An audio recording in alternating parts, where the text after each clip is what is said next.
Sejam bem-vindos de volta à nossa fogueira. Hoje contaremos a incrível obra de George Ade. Porém, você escritor independente que quer divulgar suas obras, entre conosco urgentemente. Dados avisos, relaxe, fique confortável e aprecie essa perfeição. A colisão por George Ade uma vez, nos dias mortos e sombrios para além do Recall, vivia um gazua de olhos azuis chamado Steve. Referimo-nos ao período que antecedeu a elevação, quando o candidato com o colarinho maior era a escolha do povo para vereador. Um cidadão de bem que quisesse abrir um salão de assassinatos precisava de um par de garrafas pretas, um barril de serragem e um puxão na Câmara Municipal. Quando abriu, atirou a chave ao rio e providenciou para que os copos fossem retirados pelo beco, de modo a não impedir o trânsito nas vias principais. 12 meses por ano marcam a época aberta para todos os jogos, desde o lançamento ao arremesso até ao homicídio. Qualquer pessoa à procura de diversão podia jogar Kelly-Pool a 10 cêntimos por taco de manhã, ir à pista de corridas à tarde, fazer um jogo de 20 balas à noite e depois dar uns tiros na roda antes de ir para o linho. A polícia recebeu instruções para se certificar de que todos os vendedores de carrinhos de mão estavam devidamente licenciados.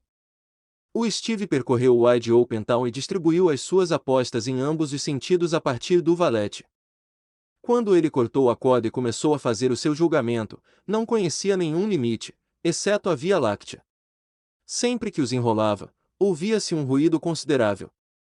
Todos os corretores de apostas, empregados de bar, rufias e os rapazes sentados no Moonlight Rattlers conheciam-no pelo primeiro nome e tinham-no marcado como produtor e um tipo muito simpático. Subscribe to DeepL Pro to Translate Lager Documents. Visite www.deepl.com/pro for more information. Steve ouviu vagos rumores de que certos cadáveres que se apressavam a chegar à casa antes da meia-noite e usavam silenciadores brancos, estavam a tentar por a cidade em apuros e enlatar todos os vivos, mas não sonhava que um homem que andava de óculos e bebia cerveja de raiz pudesse fazer alguma coisa com o principal giro do salão. Oh, o rude despertar! Um dia, estava numa sala de bilhar a trabalhar na folha de formulários com cerca de 150 outros estudantes e a preparar-se para fazer recuar o Sazerac das tabelas na terceira em Gutenberg, quando algumas carruagens azuis recuaram e Steve disse ao sargento da secretaria, alguns minutos depois, que o seu nome era Andrew Jackson. No dia seguinte, recebeu um telegrama de um treinador, mas quando se dirigiu à velha e familiar tasca, os homens à paisana fizeram-lhe sinal para que se fosse embora e ele foi-se embora, cheio de indignação. Os livros da baixa da cidade estavam a ser assaltados, mas os angorás continuavam a galopar na pista, pelo que ele andava de comboio todos os dias, a fim de preservar os seus direitos como americano. Nascido livre. Um dia, quando estava a sair do seu rolo em frente ao Kentucky Club, para ir buscar Gertie Glue às 8:45, um relâmpago atingiu o paddock e destruiu toda a fábrica. Quando os batedores de carteira, os redactores de folhas e os apostadores começaram a fazer perguntas, descobriu-se que a legislatura de Yap tinha acabado com o jogo das corridas e ordenado a todos os regulares que fossem trabalhar.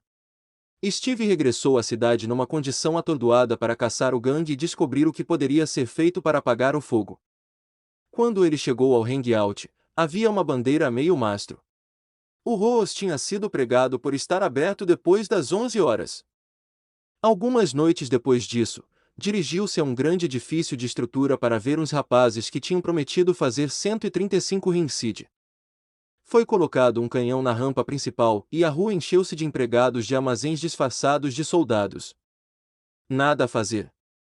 O governador tinha convocado a milícia para impedir que se pusesse uma mancha no bom nome da Commonwealth. Com os vendedores ambulantes a pastar, a Brassbox e a Pinwheel na cave da Central Station, os pugs a voltarem para a fundição e todos os candeeiros de rua a serem recolhidos à meia-noite, não. Admira que Steve tivesse dificuldade em encontrar uma diversão inocente. Começou a frequentar o escritório de um corretor, mas não era divertido apostar numa reviravolta quando não se podia ver a baralhada. Além disso, o jogo era frio e estava a ser ferozmente denunciado pela imprensa. Durante algum tempo, manteve-se quente numa pista de bowling. Se um homem for empurrado para um canto e forçado a desesperar, chegará ao ponto de jogar bowling, desde que viva num bairro alemão. Uma noite, desceu para ver o jogo dos Valhalas contra os Schwabens, mas o local estava escuro. As autoridades tinham se intrometido.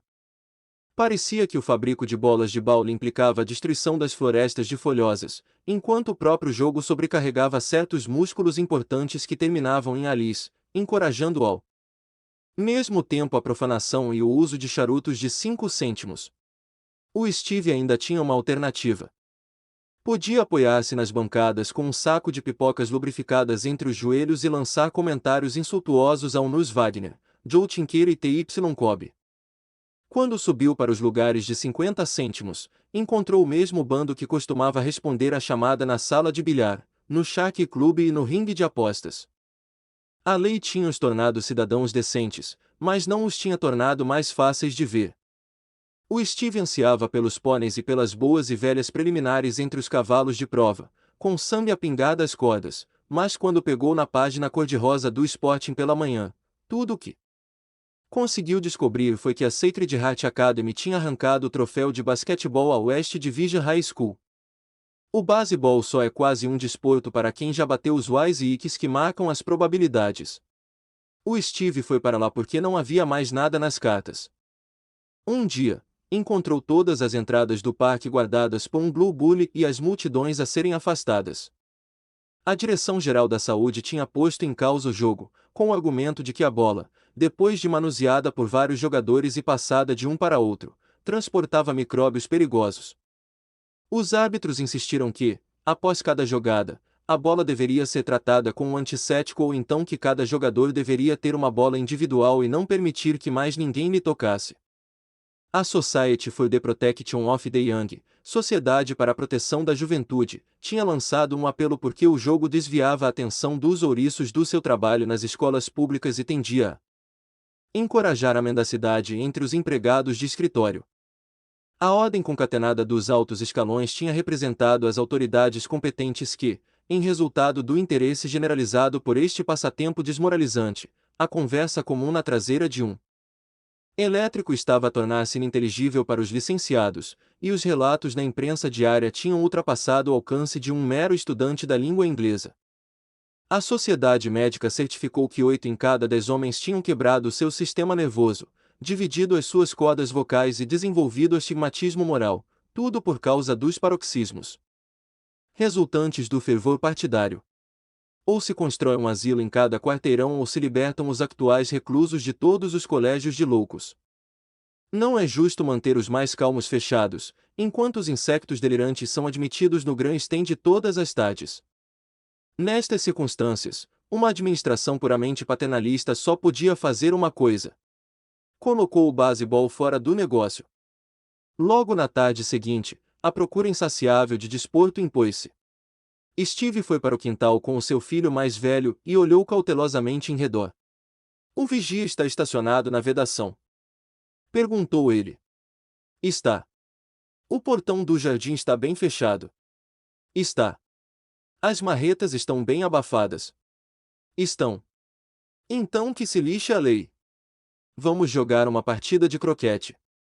Moral: se estiver no sangue, o único remédio é a substituição por chá gelado.